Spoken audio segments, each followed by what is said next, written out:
Right. All right. Well, you're back. Thank you for coming back. Today we're at talking about our small business boot camp. We're online, and this is our first session one, but we're at week 4, so this is our last week. And some things we talked about before in class, we're really just reiterating some of those things and then doing a final wrap up. One of the topics we just talked about was financial statements, making sure you understand your financial statements. Now we're going to talk a little bit about some fundamentals with business.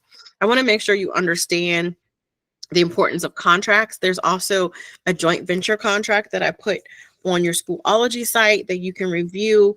And there's also a proposal, a business contract proposal that you can utilize anytime you do business with anyone. I would always suggest that, if you're going to be providing a service to someone over, whether it's a day or a period of time, I suggest you creating a small contract with them. Okay. Contracts are between different people or different businesses. A joint venture agreements, usually you have those with 2 different LLC companies. And really understanding, the biggest thing I want you to understand are looking at the terms of your contract. Understand what you're agreeing to do, what is the service provided that you're expected to provide to the individual. You can negotiate any of the terms that you want to change, and you really want to find a win-win.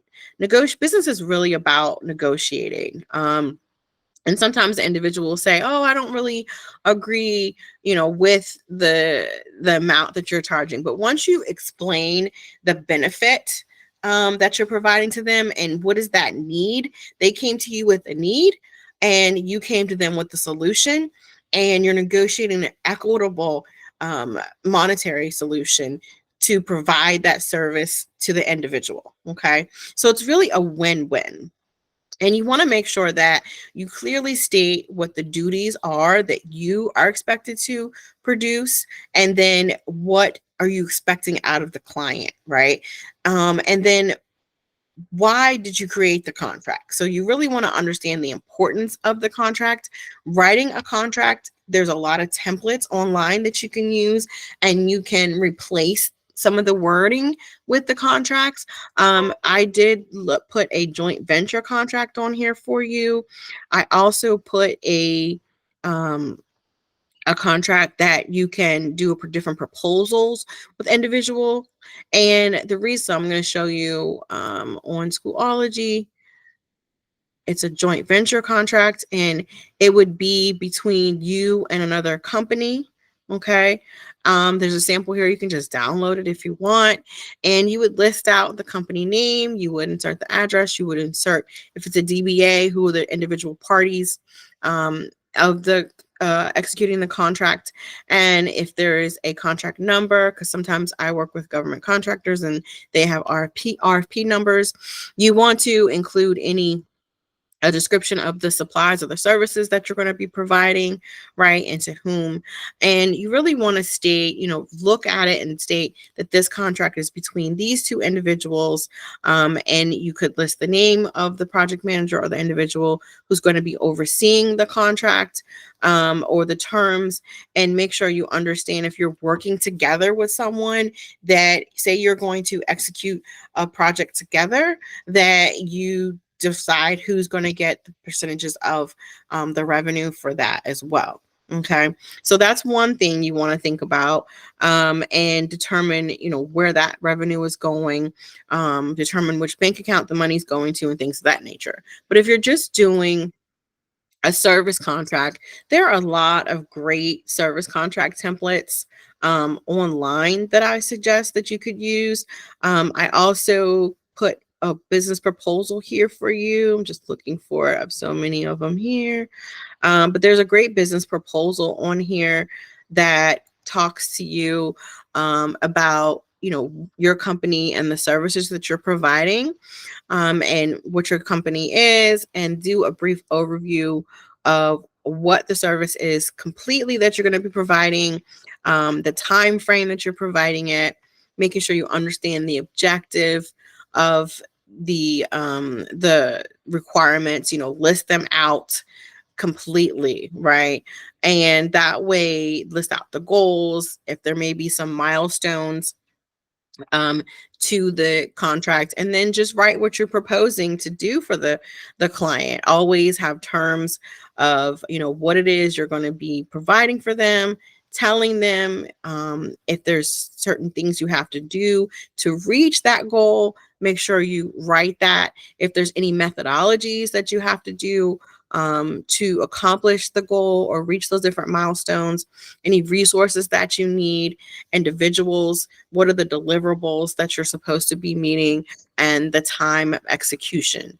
Also, write out these milestones for the different phases, any supplies or materials that you're going to be using. And there's also simplify, and then you write out the pricing, right? So you let them know specifically what the price is for this service or this product, and then tell them what it is, write a description of that. And then if there's any fees associated with it, make sure you explicitly tell them what those fees are, whether they're travel fees, whether it's marketing, shipping, training, any licensing fees, facility fee, if you have to go to the facility and utilize an actual facility. So you just want to make sure you're being very explicit with it. And then you have your name and you have the other individual's name, and then they will sign it with you. But there's also great contracts that you can do honestly online in Word, and those would be executable by law. The biggest things is making sure you have the terms written out in the contract. There's a great video I put online for that because I want to make sure you have that information. Okay. But we really want to wrap up talking about a business plan and how to execute that business plan. We talked about that a little bit before. But I know some individuals want to know, how can I obtain some funding? Say that I wrote my business plan, and now that I have some funding, I have a plan, but I want to obtain some funding. So what are some sources? And, they're going to look at, we talked about the financial statements. Banks are going to want to know if you get a business loan, you can go through the Small Business Administration, also the Small Business Development Center that I talked to you guys about for Loudoun County. They're in Leesburg. They have resources to help you. There's also grants and different contract opportunities on the county and state websites. Some individuals use self-funding, or they use their 401ks, or they use savings and investments, maybe some tax refunds, or they will go into working with the different business investors. Some of them, there's a lot of different investors out there that can help you. There's business incubators. There's crowdfunding, there's business angels, there's business venture capitalists. And then there's also individuals who want to be into the company, and they'll buy different shares into they'll tell you that I'll provide some equity into your company, but I would like to have some stock options, or I'd like to be on the board. So there's a lot of different ways. You can do a lot of crowdfunding with individuals as well, and family and friends. You would not believe the biggest source of investing comes from your family and friends. Okay. Another thing I want to talk to you about, and we talked about contracts and goes into line of this, is protecting your business, making sure that you have business insurance. Okay. It's really important, and you want to have a plan in place. So I would always make sure that you get life insurance, but also get business insurance. Okay. And I do have an individual that can help you with the business insurance. We have errors and emissions insurance. We have key man life insurance. There are deferred compensation plans. There's a lot of different policies out there for small business owners that I don't think individuals know and understand. So I think you really want to do some research in that. I do have an individual that can help you. But the biggest thing is, when we talk about insurance, right? You want to make sure that you're protecting yourself from any liabilities that could come. Say that if someone says that they don't like the service you provided them, you didn't provide them what you said. That's why you really need to have a contract that's executed between you and the individuals, even if it's for a short term period.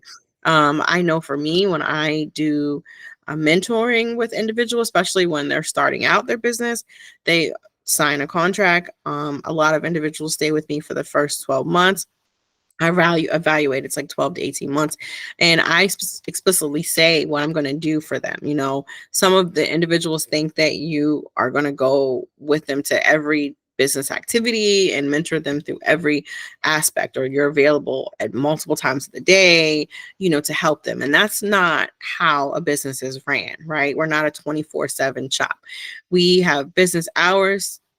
We have our responsibilities to do our business, and we also have a responsibility to the public. So you have to be really specific in what you're saying to your business, to your different clients when you're providing services and products to them, and also having different safety regulations and warnings, and making sure that if you have individuals who have dietary requirements or things of that nature, that you just be explicit and talk about what your product entails, what your service entails, and be completely honest and upfront. And if you don't like, or you don't feel it's going to be a good business relationship, or maybe you feel or you may try it out a little bit and you don't think that it would be good for you, then you can always put disclaimers in your contract for that. Okay. Another thing is an SEP, self-employed pension plan. I do think it's important to have one. It's more like a traditional IRA for business owners, and the contributions are tax deductible. Your investments, they will grow through tax deferred until you retire. And then, of course, it's liable to certain tax laws when you take it out. But the biggest thing is to know that you are a business owner. If you're going to be a business owner, you really need to think about all the different aspects to protect yourself as a business owner. Okay. We did talk about a lot of different business websites, the SBA.gov, Small Business Administration. The Loudoun County government has a lot of good resources if you just click on the business side of that. The SEC, State Corporation Commission, and that's where you'd register your business, and get your SEC number. Your irs.gov, that's where you would get your federal tax ID number or your EIN number. And you would use that when you're filing your taxes. You would also use that if you're providing services to another individual. That would be on the W-4 or 1099. So you're going to need that information as well. Okay. And when you're getting a business bank account, or if you're going to get property, they're going to ask you for your SEC and an IRS number. Some websites, I think GoDaddy's a great website. There's a lot of different websites, Fiverr and Wix. And there's some, I put a big document on different marketing tools that you can use. But making sure that you have some sort of website for your business, a way that people can find you, is so important. I love GoDaddy because you can get your payments, receive all your payments, collect all of your scheduling and everything there in one shop.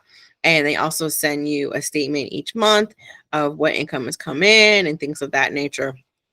And then what expenses you paid out to the website. So that's something you just give over to your bookkeeper. The Small Business Development Center, we talked a little bit about that. They do have a lot of events for business owners, which you can take advantage of. And Virginia.gov, the state of Virginia, they have a lot of contracting opportunities that people may not be aware of.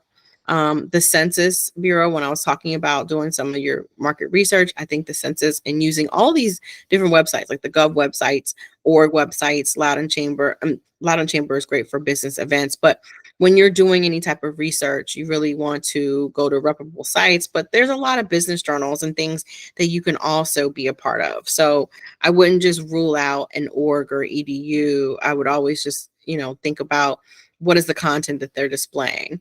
And so we talked a lot about some of these. Duns and Bradstreet is if you're going to get a DUNS number, if you want to be a government contractor. I do talk about that in the next session. So I'm not really going to go into that one as much, because you have to be in business for a certain amount of years and have successful business growth, to even consider that, for the federal government to consider you. But I do think it's good for you to look into it so that you understand. The Small Business Administration is a great organization. You can also be be a small business, 8A business. You can be a woman-owned business. You can be a veteran-owned business. So there's so many different business classifications that people probably don't know that's out there, that I think you should take advantage of. And, if you're going to do some contracting with the federal government, SAMS.gov. I work with some individuals that do government contracting, and, doing the government contracting and being a government contractor, it's a huge responsibility. There's a lot of paperwork involved, but it is something that, you do have to stay on top of. You need a team of individuals that are going to respond to the solicitations that come out, and making sure that you have all of your documentation set out and you meet the requirements that they're asking you, in order to apply for that product, and apply for that service. So there's, a big process for it. Registering yourself, they and Duns and Bradstreets, and then you have to register yourself in the SAMs, and then they provide a 6-digit number that's a classification number, and the classification number is really talking about what industry classification you are, in the business environment. Okay. And then you can go and look on different opportunities in the federal website, and they'll give you a passcode to get into that. It takes a few days or a week or so to get into it now, because they change it up a little bit. But I do think it's a good opportunity. And then SCORE, I don't know if you looked at that, but if you look on the SBA.gov website, there is a lot of SBA workshops, which help you gain access to government opportunities. And it also does a lot of government, tells you about government opportunities, but it also gives you a lot of mentoring and training. Some of them, they have a procurement office for every location, but I do believe, and I like SCORE, because some of the things that you can go online, they can talk about business taxes, they can talk about business planning, they talk about working with the government, becoming a contractor, and they're really inexpensive to join. Some items, some webinars they have are free, some of them are just web-based, and some of them have already been downloaded and that you could just read yourself. Okay. The last thing I do want to talk to you about is how to get started with your business. A lot of individuals ask me, what do I do, right? What do I need to do? I did post a great document on your Schoology called 10 Steps to Starting a Business in Virginia. And it's really about coming out with that idea, doing a lot of target market segmentation, that research, making sure that your product is needed in this society and in this community, making sure that you understand who your target market is, deciding what that business structure that we talked about in the beginning of class that is suitable for you, picking that business name and registering and getting a website and things. Those are pretty much the last steps, right? The first thing you really need to do is making sure you complete that business plan, okay? And complete it thoroughly. So that way, when someone wants to work with you, or when you are applying for business loans and things of that nature, you're able to explain, or if you're networking with individuals, you're able to explain who you are. And then you can go into, registering your business on SCC. You can register your business. You would be registering yourself as obtaining a business license at the county courthouse. You would get your tax ID on irs.gov.